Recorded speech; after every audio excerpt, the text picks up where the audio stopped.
Magandang umaga sa ating lahat. Welcome to our 365 Daily Devotion. At ngayon ay patuloy nating pag-aaralan ng ating series na 7 Pillars of Complete Trust in God.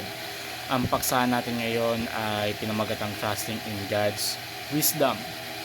So, ang paksa natin ngayong umaga ay nanggaling sa aklat ng Proverbs chapter 3 verses 5 to 6. So, sabi dito, trust in the Lord with all thine heart and lead not unto thine own understanding. In all thy ways acknowledge Him, and He shall direct your paths. Magtiwala ka ng buo sa Panginoon at huwag kang manalig sa inyong sariling karunungan. Kilalanin mo siya sa lahat ng inyong mga ginagawa at ituro niya sa iyo ang tamang landas. So in this fifth pillar, we explore trusting in God's wisdom. So the verse encourage us to trust in the Lord with all our hearts and not to rely on our own understanding. So by doing so, God promises to guide us on the right path. This devotion will unpack why trusting in God's wisdom is essential and how it leads to the best outcomes for our lives. Sa unang katuruan natin dito, God's wisdom is infinitely superior to human wisdom because He knows the end from the beginning. So Isaiah chapter 46 verse 10 says, declaring the end from the beginning and from the ancient times, the things that are not yet done. So God sees the full picture of lives and He knows the best destination for each of us. So He has a plan and a purpose for every life. And His wisdom leads us to the place where we can fulfill that purpose. So sometimes we have our own ideas about where we should go or what we should pursue. But trusting in God's wisdom means surrendering our plans to Him.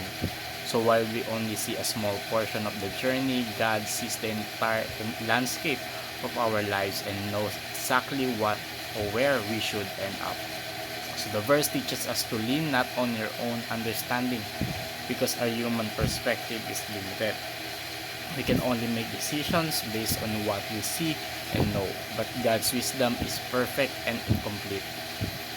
Trusting in His wisdom ensures that He will reach the best destination, His perfect will for our lives.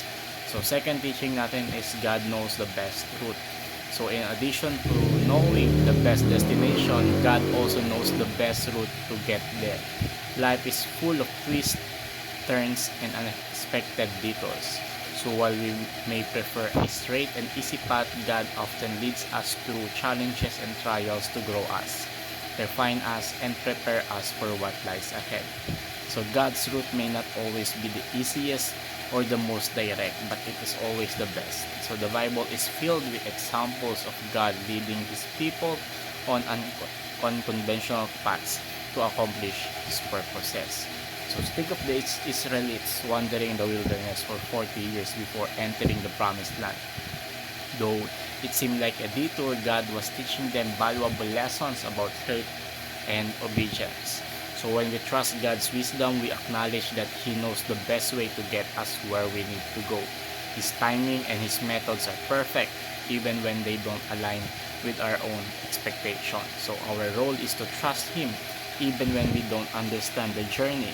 So as Proverbs chapter 3 verse 6 says, when we acknowledge Him in all our ways, He will direct our paths.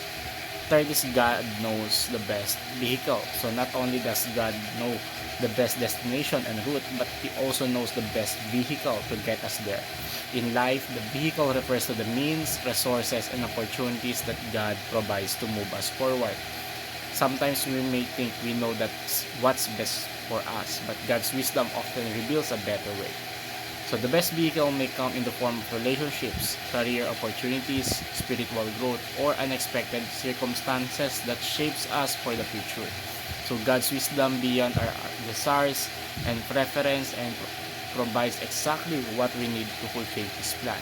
So trusting in God's wisdom means believing that He knows the right people, the right timing, the right resources to get us to the destination He has in mind.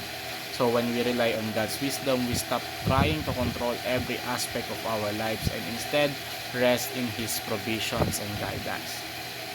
So we can be confident that whatever vehicle God provides, He will perfectly suited to His purposes for us. So what is our application here? So first is trust in the Lord with all your heart. So the first and the fourth and most important step is in trusting God's wisdom is to trust Him wholeheartedly. So the verse tells us to trust in the Lord with all your heart. This kind of trust requires complete surrender. It means letting go of our need to control and trusting that God knows what is best for us.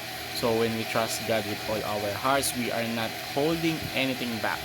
We are choosing to rely on Him completely. So even when the path ahead is unclear or difficult, this kind of trust is rooted in faith. Faith in God's goodness, faith in His promises, and faith in His ability to lead us well. So to apply this, examine areas of your life where you may be relying on your own understanding rather than trusting in God's wisdom. Ask yourself, am I fully trusting God or am I trying to figure things out on my own? Surrender those areas to God and trust that He will lead you in the right direction. Second is lean not on your own understanding. So one of the biggest obstacles to trusting in God's wisdom is our tendency to rely on our own understanding. So as human beings, we often think we know what's best for us based on our limited perspective. But Proverbs chapter 3 verse 5 warns us against this, encouraging us to lean not on your understanding. So leaning on your own understanding leads to frustration, confusion, and missed opportunities. So we may make decisions based on what seems right to us, only to find out later that we were strong or we were wrong. God's wisdom, however, is perfect and leads or always leads to best outcome. So to apply this, commit to seeking God's wisdom in every decision instead of relying on your own judgment. Bring your concerns and questions to God in prayer. Ask Him to reveal His wisdom to you through His Word, through prayer, and through guidance of the Holy Spirit. Trust that His understanding is far greater than yours and be willing to follow His leading even when it doesn't make sense to you.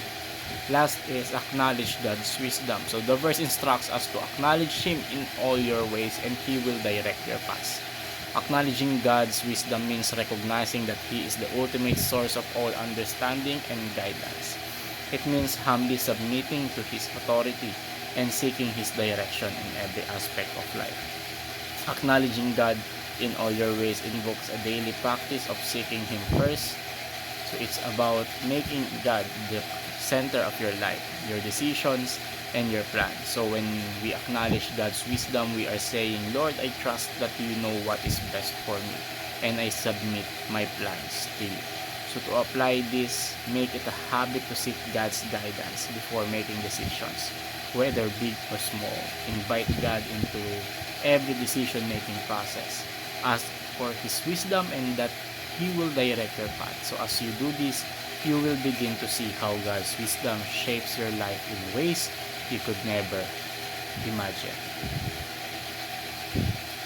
So, as conclusion, trusting in God's wisdom is one of the most important aspects of complete trust in Him.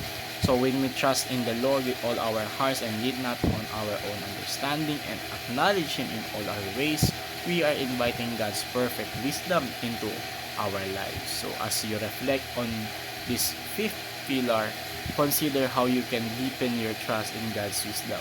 Surrender your plans to Him, seek His guidance in every decision, and be willing to follow His leading, acknowledging that His wisdom always leads to the best destination, the best route, and the best outcome for your life. So by trusting in God's wisdom, you can experience the peace and assurance that comes from knowing that He is directing your path, and you will discover the joy of walking in His perfect plan for your life.